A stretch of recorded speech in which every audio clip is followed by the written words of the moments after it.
लोगों को सबसे पहले मैं मैसेज तो यही देना चाहूँगा कि जिसे आप समझ रहे हैं। मैंने एक चीज़ समझी कि मैं के बाद या आई एम के बाद जो भी आप लगा रहे हैं वो सत्य नहीं है, वो झूठ है। आप सिर्फ़ ऑब्ज़र्व कर रहे हो, करने वाला कोई और है। वो अब आपके दिमाग में भी ये सवाल आ रहा होगा, लेकिन जब आप यहाँ आएँगे तो आपको सारा चीज़ क्लियर हो जाएगा, क्योंकि मुझे यही एक सवाल था जो मेरे दिमाग में खाता था कि ये ऐसा क्यों है? कौन है? क्या हम करते हैं? और अगर रही बात, जब मैं वापस बैंगलोर जाऊँगा अपने दोस्तों के बीच, जो मेरे दिमाग में कॉन्फ्लिक्ट्स थे वो सारे क्लियर हो चुके हैं। क्यों हमारे दुःख का कारण क्या है? सुख का कारण क्या है? दुःख-सुख एक्चुअली एग्ज़िस्ट करते हैं कि नहीं करते हैं? क्या वो जस्ट अपने दिमाग के भ्रम हैं? या क्या भगवान कहीं और बैठा है? या भगवान हमारे अंदर है? अंदर है तो वो कहाँ है?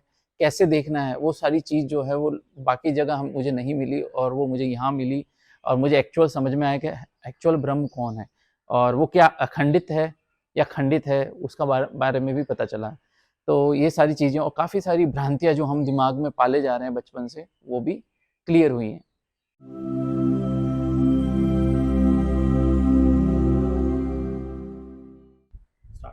नमस्ते, मेरा नाम महेश राज पुरोहित है। मैं बेसिकली बैंगलोर से हूँ और पेशे से सॉफ्टवेयर इंजीनियर के बतौर मैं वहाँ काम कर रहा हूँ। मैंने काफ़ी सारे मेडिटेशन जो भी आज तक आपके आस-पास में अगर आप देखेंगे, वो सारे मेडिटेशन कर रहा था बेसिकली, लेकिन वो मेडिटेशन नहीं थे, वो एनर्जी वेस्ट करना, टाइम वेस्ट करना था, क्योंकि मेडिटेशन जो सर के हिसाब से होता है, वो खुद होना चाहिए। जो हम जो कुछ नहीं करते वही मेडिटेशन होता है, जिसे हम यहाँ नॉन डूइंग मेडिटेशन कहा जाता है।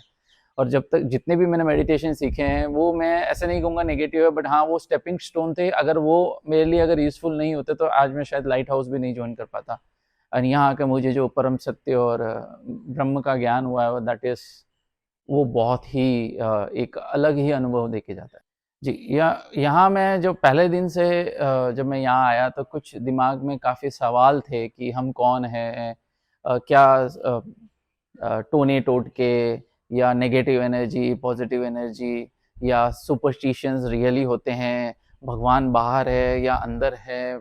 आत्मा क्या है? एक्चुअली रियल पर्पस क्या है उस लाइफ के? काफ़ी सारे क्वेश्चंस थे, जो कि इन 5 दिनों में मेरे क्लियर होते गए स्टेप बाय स्टेप। और सर की जो क्रिया है वो तो बहुत ही एक अलग लेवल की है, क्योंकि वो आपको एक ज्ञान देती है, और जो सर के टॉक्स हैं, अलंकृता मैम के भी टॉक्स हैं, उनसे काफ़ी सारी चीज़ें क्लियर होती हैं। तो इससे समझ में आया है कि हमारी थिंकिंग, हमारा सोचना और जो अवेयरनेस है, जो जिसे हम कहते हैं चेतन होना, हर चीज़ को बड़े अपना 100% देना, 100% किसी चीज़ में देना, वो क्यों ज़रूरी है, वो सब चीज़ें समझ में आ रही है और समझ में अभी भी सीख रहा हूँ, ताकि आगे जाके मैं उसे इम्प्लीमेंट कर सकूँ, और अभी से करना स्टार्ट कर दिया है। यहाँ पर आपको योगा, प्राणायाम प्लस जो क्लींजिंग, सत्कर्मास जो होते हैं, वो भी आपको काफ़ी अच्छे तरह से यहाँ एक्सपीरियंस मिलता है। एट वन रूफ कह सकते हैं, एक ही अम्ब्रेला के नीचे आपको वो सारी चीज़ मिल जाती हैं। और उसके साथ में जो क्रिया मेडिटेशन है वो आपको प्रोवाइड की जाती है। साफ़-सफ़ाई काफ़ी अच्छी है, रूम्स हैं जो आपको इंडिविजुअली दिए जाते हैं, और काफ़ी सफ़ाई का ध्यान दिया गया है। तो अपना घर जैसा लगता है यहाँ पे।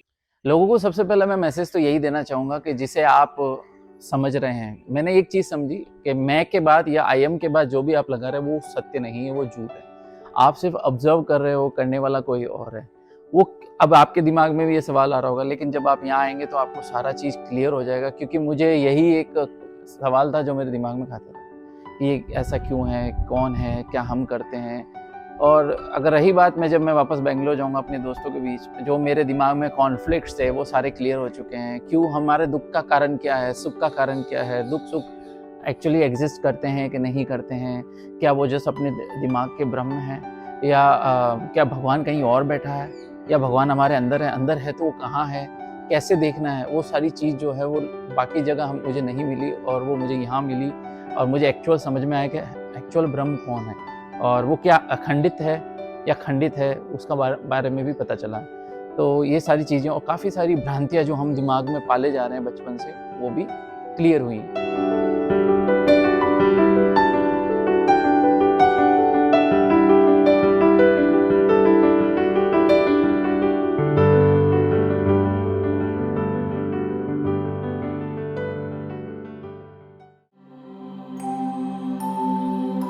Kindly subscribe and share our videos.